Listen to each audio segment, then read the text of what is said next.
Well, greetings, people of the internet. Unky Joe here. Unky Joe's Playhouse. Today, isn't competition great?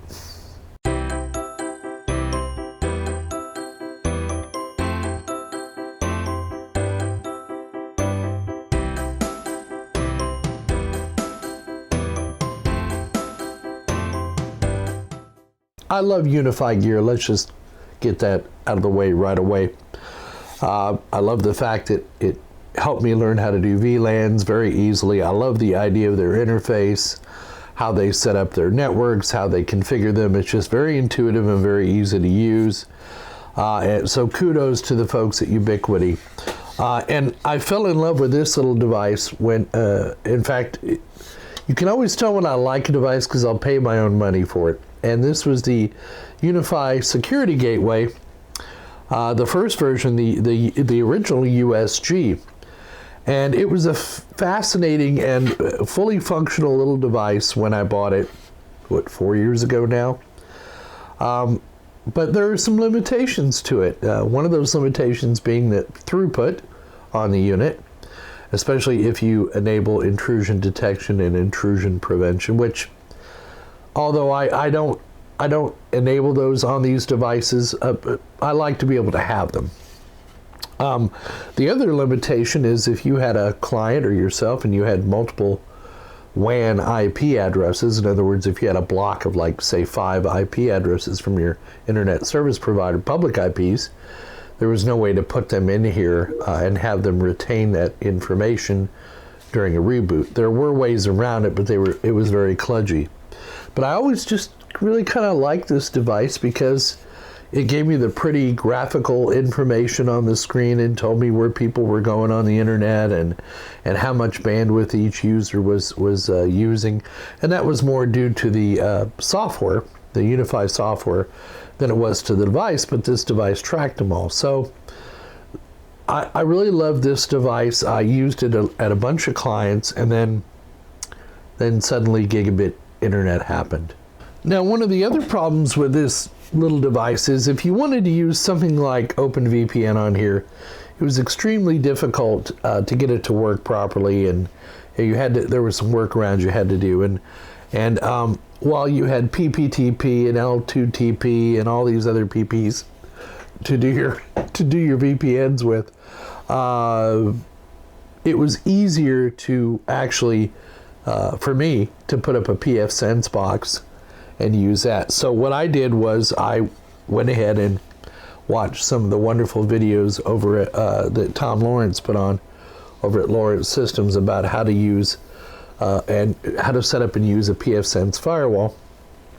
And I purchased one of these devices off of the internet, and this is the Odyssey single board computer, and it's in the little special Odyssey case that they sold. I don't even know if they still sell this, but I think I paid like around $200 for this little board. Let me see if I can figure out how to pop the cover on it. Yeah, there's a little button on the bottom, and then you push it and the cover comes off. So it's a little Odyssey single board computer inside, as you can see. I've got an NVMe SSD in there. I've got some RAM in here. It's a great single board computer. It has dual Ethernet ports. It has USB ports. Then it has USB 3 on the back and even USB-C. It has a place for a SD card, and believe it has HDMI on the front. Yeah, it does. So if nothing else, this makes a great little Windows PC. It also has the GPIO connectors on there. Can you see those? So all in all, even if you don't use this for PFSense, which I do, it makes a great little single board computer. So go check that out. And then the case that this came in, so I paid $200 for the board, and then I paid probably, oh man, close to $50 or $60 for the case to put it in. And this has been up and running. It has been my PFSense box for about a little over a year now. And the thing I like about PFSense is once you learn how to program the interface, it is a very, very powerful firewall and has lots of options for you. And you can run OpenVPN on here and and so forth, and set up a very secure system for yourself and for your clients. The problem is that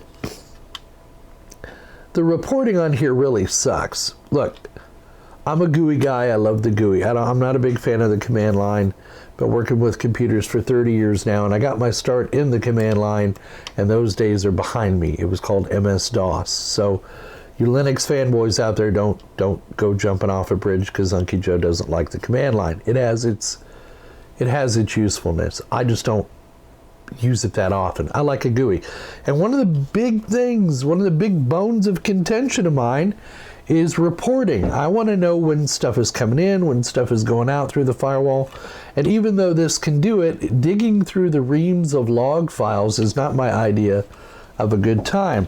That was one of the benefits of the Unified Security Gateway. Their software really made this thing appealing to me. Now, I know there's a Unified Security Gateway, the big one that I had here briefly that I paid like nearly $400 for, that would fix my throughput problems. But gigabit internet connections are now more ubiquitous than ever because of the competition. It used to be 100 megabit by 100 megabit was the ultimate goal for internet, but now, and I have that here, but I have the capability of doing gigabit, and now consequently so do my clients, and they want gigabit internet, internet, and these little USGs won't do it. The PFSense boxes, the ones that you can build, they will do it if you have the right controllers in there. But then there's the lack of reporting, so I can't really. It's really hard for me to determine, and I'm an old dog, I don't want to learn new tricks, to go out there and learn how to read those log files. I suppose I could get somebody to write me some code to interpret those log files. I really haven't looked into it, but why reinvent the wheel? And then there's TP-Link. Now, I'm not what you would call a person to jump on a bandwagon. I like to let a product come out and then see how it does. And Willie Howe and Tony over at QuickTech Solutions both did reviews of TP-Link products. And if you don't know what I'm talking about, TP-Link products run kind of a knockoff operating system of what Ubiquiti does. In other words, it's a nice dashboard. It's easy to program the VLANs and do it, all that good stuff. And TP-Link really in the last year or two has kind of given Ubiquiti a run for their money. I didn't have any experience with TP-Link products, but like I said, I watched Willie's video and I watched Tony Smeraldi's video from QuickTech Solutions, and I was impressed by what I saw. So I went out and I bought one of these. It wasn't given to me. It wasn't donated to me. It wasn't given as a promotion. I bought it. It's been nearly a year now I've had it, and I've been promised to do a video on it, and I finally. What inspired me to take it out of the box was the fact that the throughput on this is much higher than on the USG. In other words, this will work with the gigabit internet, and I think the speeds are 970, 980 megabits per second that it'll support on the WAN side. The other thing this device has is 4 ports. And every one of those ports can be programmed as a WAN port with the exception of one. So if you wanted 1 LAN port and 3 WAN ports, you could do that. You can also do multiple IPs with this, which makes it very handy. You can also do things like my ISP gives me a public IP, but they do it via MAC address. So I have to present my ISP with a specific MAC address on my end, and then they give me the public IP. I can do that with this. Now, I could do that with the USG as well, but it's much more complicated.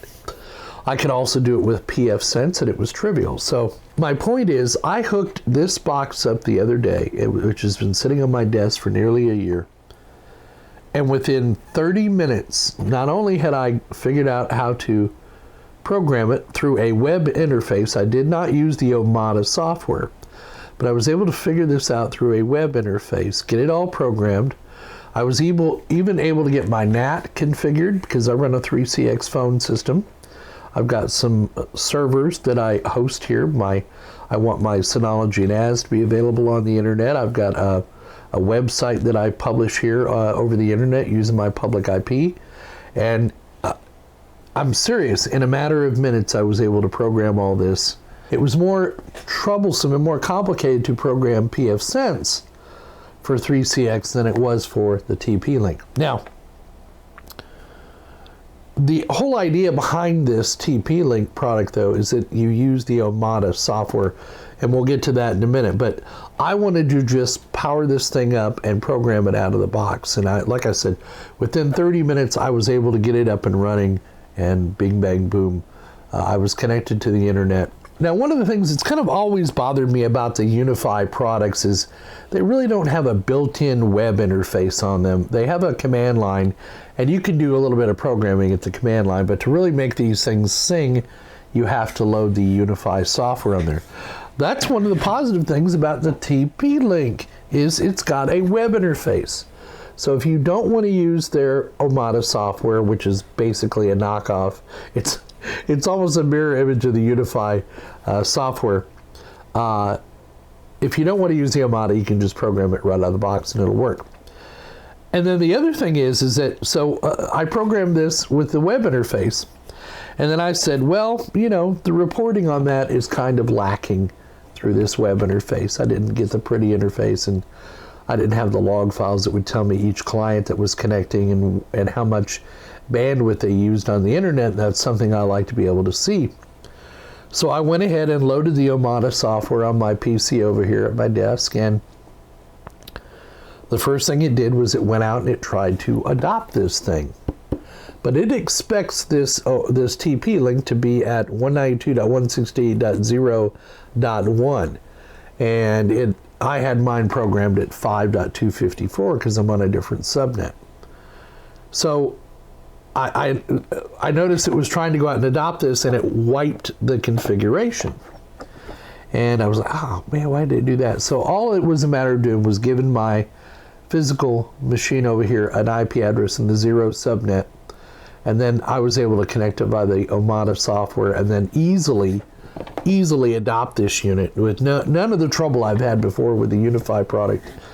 I mean, it was trivial. I hooked this up, I adopted it, I went back in, set the IP address to the 5 subnet, reset my unit back to the 5 subnet, and then I was able to go in through the Omada software, just like I can with the UniFi, program the network it was going to be on, the VLANs in there. I was able to put my MAC address in there. I was able to restore all my firewall settings, my NAT settings, and I was able to run a test. 3CX has a firewall test built into it, and we'll cover that when I do my video on 3CX. And it just worked, and it's been working ever since, and it's bringing you this content now. I've had the thing up and running for a few days now. The reason I'm talking to you about this is because I have a client who just got gigabit fiber in their building, and they have a PFSense firewall that I set up there. It's running on a Dell R210 Model 2 server, and man, that thing just, you know, it sucks up a lot of juice. It uses about 80-90 watts, and you know, something like this, I think it consumes 5 watts, 5 to 7 watts. It sips power. The other thing this will do is OpenVPN. So if you wanna run OpenVPN on here, you can do it. It even has the ability to export the client configuration file, so that you could send that to somebody that has OpenVPN loaded on their PC, and they can import it, and they have connectivity to their work network, because you know, most people are working from home now. Well, a lot of my clients are working from home now. And this particular client has 5 IP addresses, also runs an internal web server, also runs some other servers, and has Synology, which they need to get into, and a 3CX. They're going to have a 3CX phone system. So this is a perfect fit for them. And you know what the best part of this is? You get all this power in this box for about $70. $80 if you can find them. Now, the only thing I don't know about this is if you turn on the intrusion detection, how it's going to affect your throughput. And I know that when you're using VPN, you're only going to get, I think I read somewhere 300 megabyte per second throughput on here with using VPN. Now, don't quote me on that. I got to do a little more research. And if one of you knows more than I do on that, chime in down below in the comment section and let me know. Correct me. But $70. You know, I've been looking, and the reporting. Did I mention the reporting on the Omada software? It's just like on the Unify. So now I can know where my PCs on my network are going when they're going out to the internet, how much bandwidth they're using. So I love PFSense. I really do. Like I say, this is my PFSense box, but I can do so many other things with this than just dedicating it as a PFSense box. Man, if I can just, you know, I can just put these TP links in, I'll be happy. Now, that being said, you can only get, the word on the street is you can only get about 15 VPN connections connected through this at a time before you start seeing some phenomenal slowdowns. And I would imagine that. So for a small business, I'd say 20 users or less, this would be ideal. Over that, you're going to be looking at something like, and I'm not recommending the Unified Security Gateway because it has problems of its own, but then you need to go back to something like PFSense. But the only thing that's bothered me about PFSense is the complexity of it. And the more complex something is, and the less intuitive the interface, the less likely I am to commit it to memory. The TP-Link products is just, you know, point and click and you're done. And if you want to do VLANs, it's very easy to do it on here. Now let's take a minute. We'll go over and we'll look at the TP-Link. We'll look at the Omada interface. You've seen other YouTubers do it, but I just want to show you how I've got mine configured and show you how easy it is. So here is the view of the TP-Link Omada. And you can see I only have one device here. So if I go into statistics, it'll give me my statistics for the last hour. I can change that to 5 minutes. I can change that to daily. And you can see I've only had it up a couple of days, so there's not a whole lot of statistics there. But it gives me an idea of the number of users I've had, how much usage I've had, the traffic in gigabytes, packets, etc. And then I have the devices here. So here's my device. If I click on it, you get some more information on it. Gets my LAN IP address, etc. The model number of the firmware version.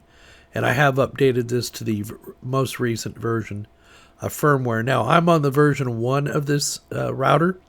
There is a version 1.6, I believe, is the newest version out.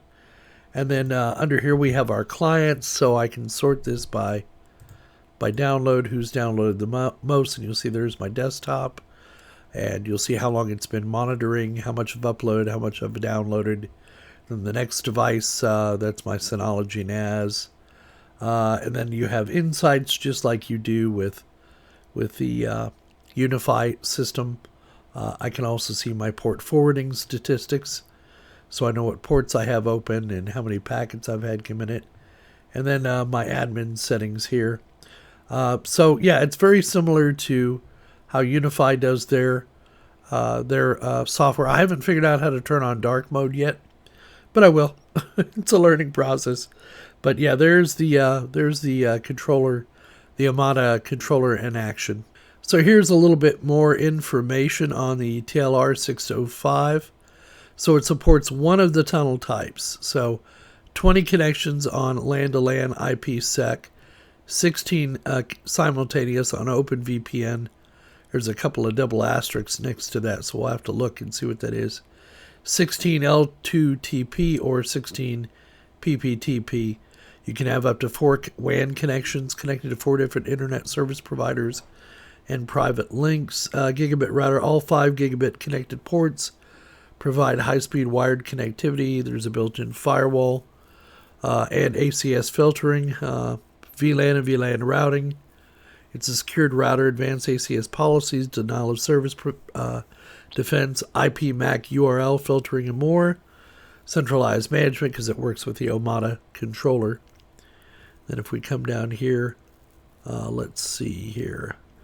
Here's their other one. This is a new one I was telling you about. And this one, let's see. It's a gigabit multi-WAN VPN router. It's coming soon, they say. But I thought I saw that on Amazon for $179. So this one is for your larger client base. It supports 100 LAN-to-LAN IPsec, 50 OpenVPN, and 50 L2TP, and 50 HT or PPTP. So let's look this up real quick on the Googles, and let's see if there's any of them out there yet. Let's go search the web. Yeah, I thought they had it on. Okay, I thought they had one on Amazon. Yeah, it's $144.97. Let's see if they have one on Amazon. ER7206. Yeah, they're $179. That's still cheaper than you can buy one of those single board computers, or even, like something like a Protectly with PFSense. So if you want to even use this for like your larger clientele, if you have if you have more than a network with 10 or 15 users, you probably want to go with something like this. And I would probably order this for one of my larger clients as well. And it looks like 1, 2, 3. 3 of the ports can be configured. 1, 2, 3. Yeah, 3 of them can be configured for the WAN. And it also has a gigabit SFP WAN port. So that's very handy. So you could go directly from your fiber connection into this switch and not have to use a converter to convert it to 10 base T. So lots of functionality there, and it'll work with Omada as well. So this is something we'll have to get in here one of these days and do an eval on that once I'm ready to go to gigabit. Well, there you go. That was pretty simple, wasn't it? Yeah. And I like simple. Simple is best, in my opinion. Now, does that mean I'll never use PFSense again? No. Does it mean I'm not going to use Unify products? No. I've still got a gigabit switch. I've got several of their PoE switches here around the house. I've got their 10 gig switch. I'm going to replace this. I'm going to replace these the PFSense units with these TP-Links at all my clients now. Like I said, it was very trivial to set it up, and I really like the Omada software. Now, the other thing I'll do is I'll take you along when I go to install this at the client site. We'll do a day in the life video, and I'll also share with you the footage of the fiber being installed at that location, because I think that would make for a fun and exciting video. Anyway, we hope you liked the video. We hope you found it entertaining and informative as always. Please give us a thumbs up if you'd liked it, and leave your comments down in the comments section. Subscribe if you're not already a subscriber, and click that notification bell to be notified of new videos when they come out. Donate if you're so inclined. PayPal, Patreon, and the YouTube join function. You'll see that little button down at the bottom underneath the video. It says join.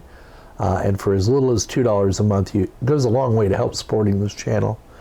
And it also gets you in the titles, the end roll credits at the end of every video. So you got that. So thanks for coming to see us. Please don't forget, we'll see you on the other side.